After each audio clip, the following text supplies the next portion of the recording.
Para talagang binili sa labas.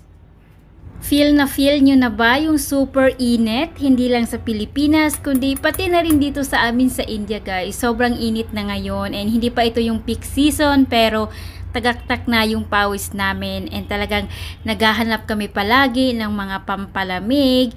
Kaya naman naisipan kong gumawa ng homemade vanilla ice cream na hindi lasang yelo or yung parang kumakain ka ng yelo. And I'm gonna share with you yung recipe na to para naman magkaroon kayo ng idea kung paano nga ba gumawa ng napakasarap na homemade vanilla ice cream. Ayan. At dahil nga sa init ng panahon, palaging nagre-request yung mga kasama ko dito sa bahay ng ice cream. And of course, yung ice cream kapag binili mo sa labas, talagang mahal siya. Kaya naman minabuti kong gumawa ng sarili kong homemade ice cream para naman makatipid kahit papano, 'di ba? Yung recipe na to, nakita ko lang din siya sa YouTube, pero ni-revise ko siya kasi yung una kong ginawa is sabi nila is hindi daw siya ganoon katamis.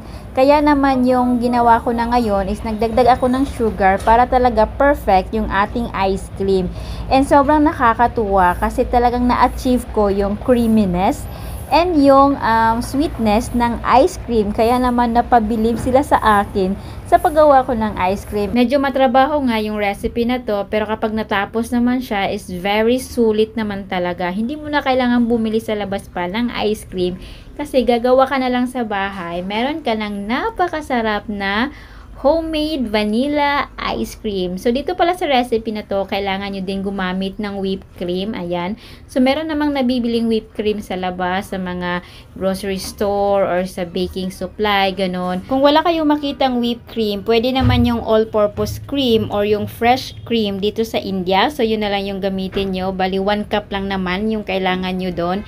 And then, i-whip nyo lang siya hanggang mag-stiff peak. So, makikita nyo mamaya kung paano ko to ginawa. As you can see, malapit na matapos yung ating custard mixture. So, dapat ganito yung consistency niya, yung medyo malapot. Kasi, ito yung nagpapadagdag ng creaminess sa ating ice cream. So, set this aside, let it cool down, and let's proceed to the whipped cream. Ayan. So, sabi ko kanina, kailangan lang natin ng 1 cup of whipped cream, or di kaya all-purpose cream, or fresh cream dito sa India. Kasi yung tawag nila sa all-purpose cream dito sa India is fresh cream. Pero ito yung gamit ko, yung whipped topping. Ito yung ginagamit ko sa paggawa ko ng cake, yung icing. And then, ibibit mo lang siya hanggang mag-soft peak. Ayan, makikita nyo sa mga susunod na kabanata. Kung wala naman kayong hand mixer, pwede nyo naman gamitin yung wired whisk. Pero medyo matagal nga lang siyang gamitin. Pero at least, diba, meron tayong something na magagamit. So, appreciate na lang natin yung mga bagay na meron tayo. Kailangan talaga din natin yung effort para mag-succeed. So, ito na nga, malapit nang mag-soft peak itong ating cream. Ayan. So, ganito yung hinahanap nating consistency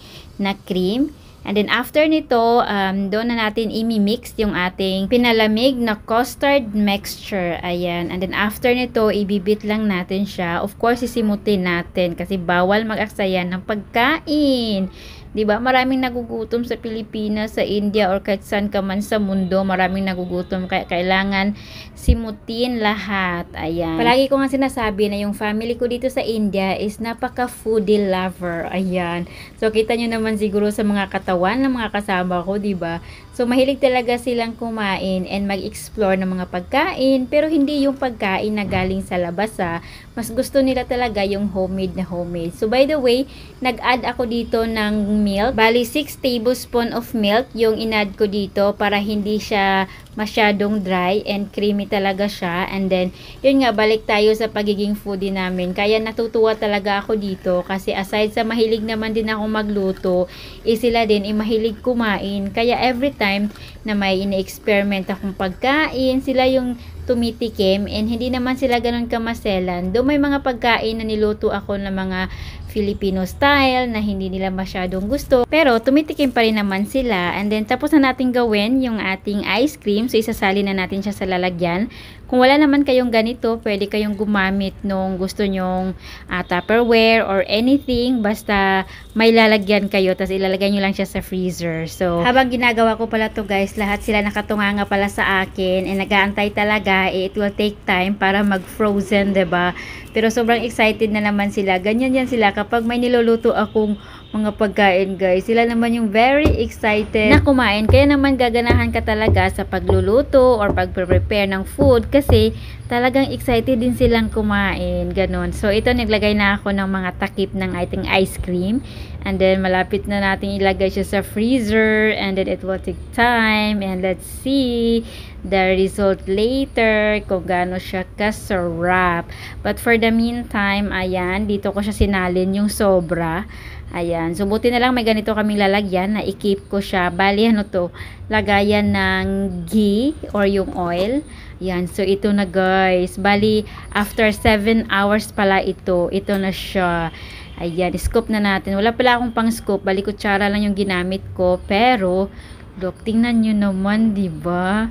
Para talaga siyang yung nabibiling ice cream sa labas. Para talagang binili sa labas. Of course, the tikim time. So, ayan, alam niyo na kung paano gumawa ng homemade vanilla ice cream na creamy. And that's it. And thank you so much for watching.